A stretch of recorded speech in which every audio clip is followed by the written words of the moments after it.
I believe when you come to a country, you are seeking asylum, they have to treat you with care because you are running from a situation in your own country to come in another country to seek refuge.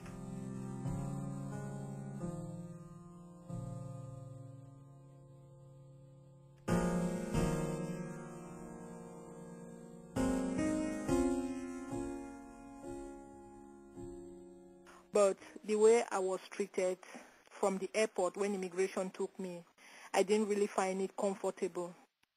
Because when I came in, I came with my baby, and by then my baby was 1 year old.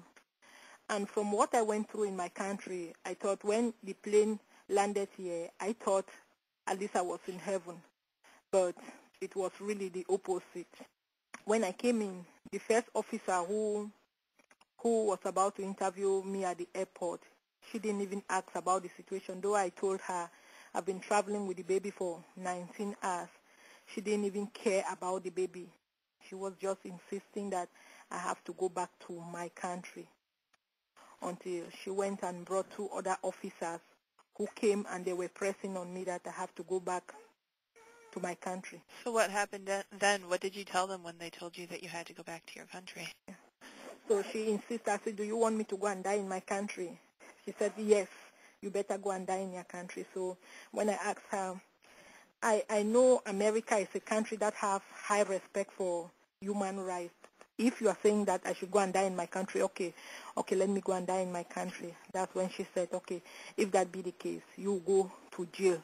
We are taking you to jail immediately, and you stay in jail for 4 months before you can even go in front of the judge. Yeah. Then she insisted that she's going to take my baby.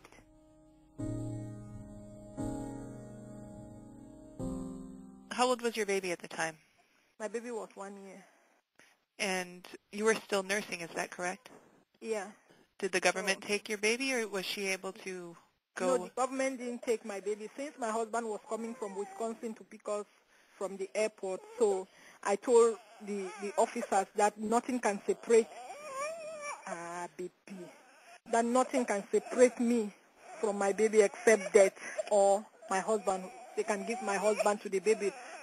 Then she said she's not even sure that my husband is the father of the child.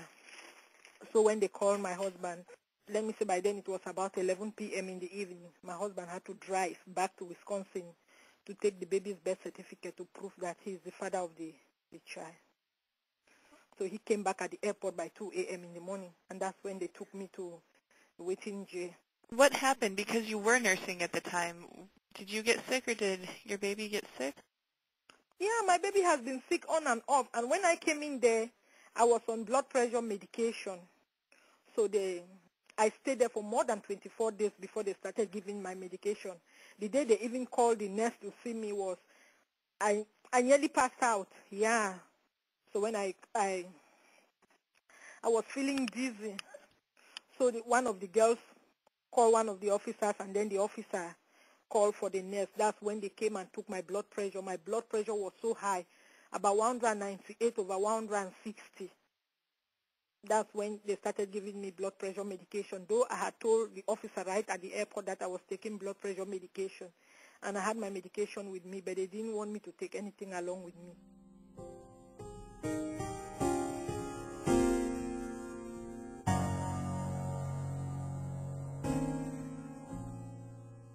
What do you think it's important for people to know about the immigrant detention system?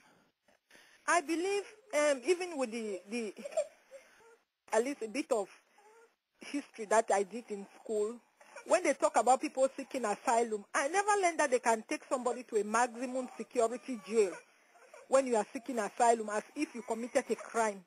Yeah, but there is really difficult because they treat us like really people who committed murder or robbery. Yeah, I believe they even treat them better than us because we don't have any rights, nothing.